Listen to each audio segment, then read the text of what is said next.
Hello, you all. It is time for another one of our lessons. It's a make week 35. Today we're going to talk about Miriam, which was Moses' sister.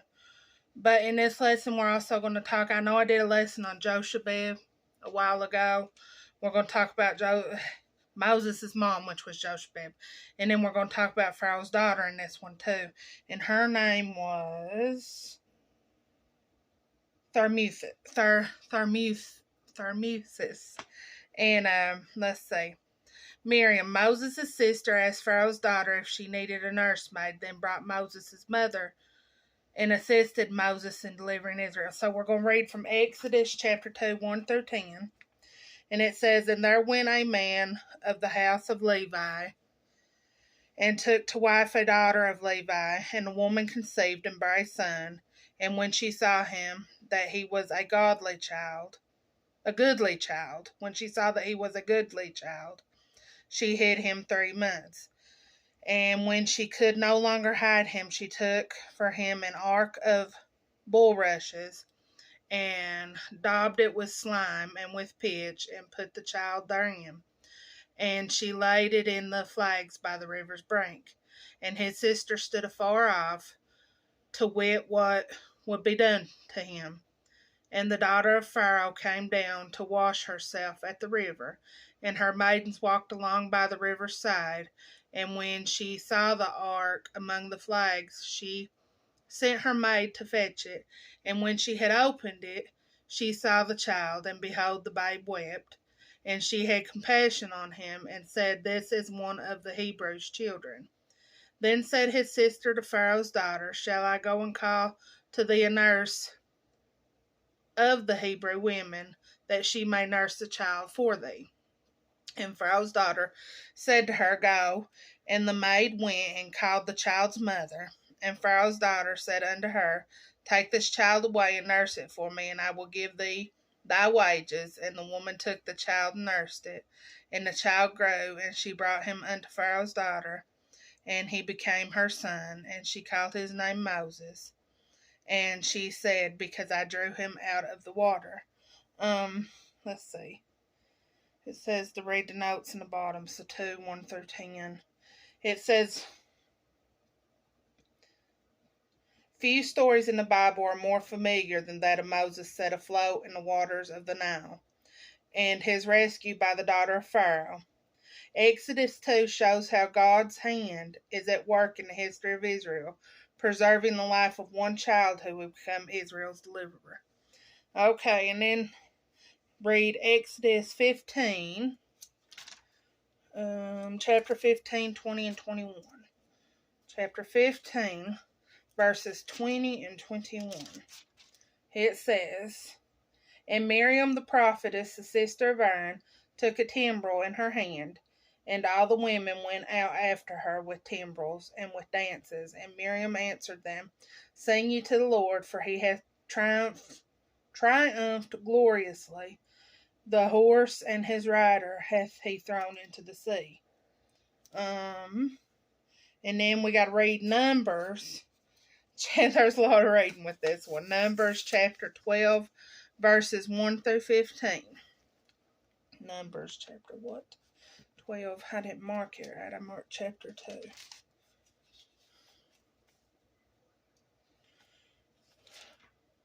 I'm working on it. Okay.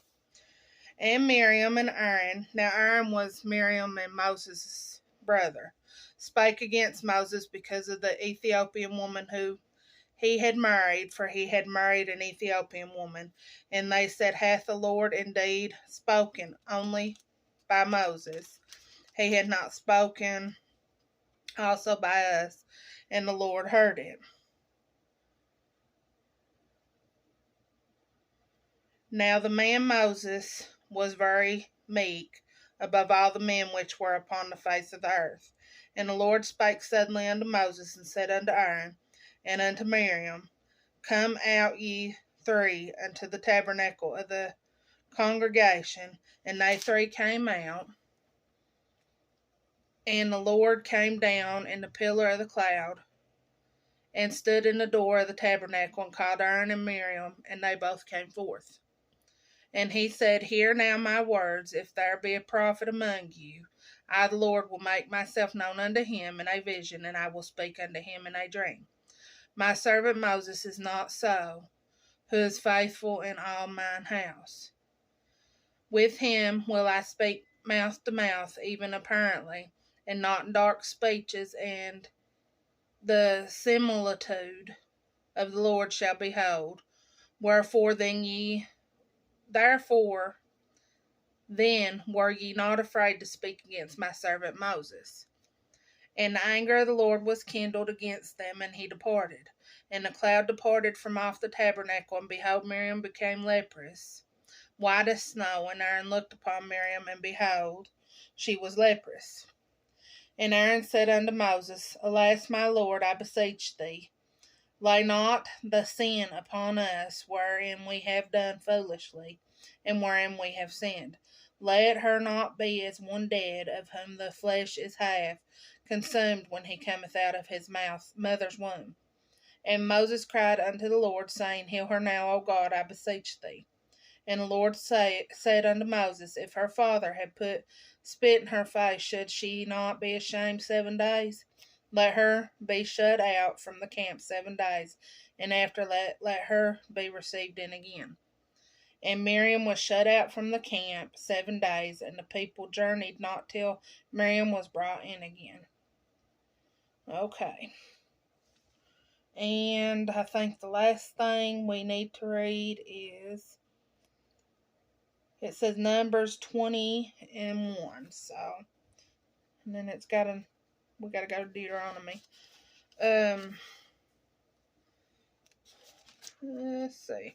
Then came the children of Israel, even the whole congregation, into the desert of Sin in the first month, and the people abode in Kadesh, and Miriam died there and was buried there.